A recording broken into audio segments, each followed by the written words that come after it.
Blessed day everyone. So welcome to ELED Ed 225, Curriculum Development and Course of Study Preparation. We are the kindergarten group. Presenters are Biscocho Lovely, Pagian Jenny, Sibayan Darlene, and yours are Zadon Maria Antoinette. And we are going to tackle to you standards and competencies for 5-year-old Filipino children. According to Harvard 2009, the first years of life are important because what happens in early childhood can matter in a lifetime. Republic Act 10157, 5-year-old children shall be given equal opportunities for kindergarten. The Department of Education believes that kindergarten is the transition period from informal to formal literacy, grades 1 to 12. Considering that age 5 is within the critical years in which positive experiences must be nurtured to a certain school readiness. And also, extensive research has shown that this is a period of greatest growth and development, during which the brain continuously develops most rapidly and almost its fullest. Section 5 of said Republic Act also states the adoption of the mother tongue, or MTBLE. Therefore, the mother tongue of the learner shall be the primary medium of instruction for teaching and learning in kindergarten. Now let us proceed to the kindergarten curriculum framework. The circles, on the other hand, signify the system of how kindergarten education is to be employed. The interlocked ellipses represent the learning domains that have to be nurtured and equally imparted to holistically developed children. It also forms a flower that portrays the gradual unfolding but steady process of blossoming. Like a flower bud, whose development should not be forced lest it lose its chance to fully mature. The domains are enclosed by the learning areas. Children will meet in grade 1 onward, for which they are being prepared. The outermost layer indicates the curricular themes, upon which the kindergarten curriculum guide or the teacher's guide is designed.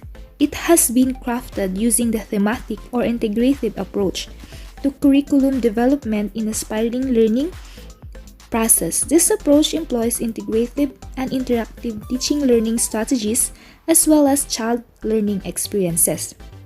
The items in rectangle shows the theoretical basis for teaching learning in the early years, which are founded on constructivism, integrative, thematic, collaborative, inquiry-based, and reflective teaching in play-based approaches, which application of the developmentally appropriate practices. This support the principles of child growth and development and the learning program development and assessment. The only problems here under the developmentally appropriate practices, especially if you are handling an inclusive class. Just like me, I am catering kids with special needs of just like autism and ADHD. Now let us proceed to general guiding principles. Letter A is on child growth and development. Every child is unique. Every aspect of growth and development is interrelated and interdependent. The learning and development of every child involves a series of complex and dynamic processes that are best attended to in a more positive and responsive manner. The child must be encouraged to aspire beyond one's own level of achievements and to practice newly acquired competencies. Every child is a thinking, moving, feeling, and interactive human being, able to actively participate in learning and development of self in the context of one's family and community, including cultural and religious belief. Next is on learning program development. The learning program is child-centered. It promotes the holistic way by which young children grow and develop. The learning program is appropriate for developing the domains and must sustain interest in active learning of all young children, including those with special abilities, marginalized, and or those at risk. Number 3, on learning assessment.